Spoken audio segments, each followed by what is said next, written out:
بسم اللہ الرحمن الرحیم۔ 1 منٹ کا وظیفہ۔ اگر کسی کی حاجت پوری نہ ہوتی ہو تو اس کو چاہیے کہ نماز عصر کے بعد 3 مرتبہ مندرجہ ذیل کلمات پڑھے اور اس عمل کو لگاتار 21 روز تک کرے۔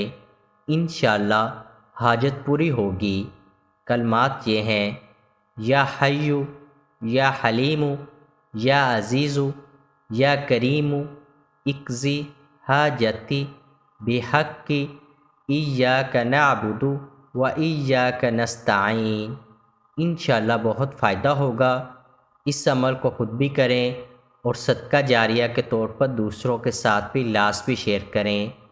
قارئین سے گزارش ہے کہ ہمارا چینل ضرور سبسکرائب کریں اور گھنٹی کے بٹن کو دبانا مت بھولیں تاکہ ہر نئی آنے والی ویڈیو آپ تک بر وقت پہنچتی رہے۔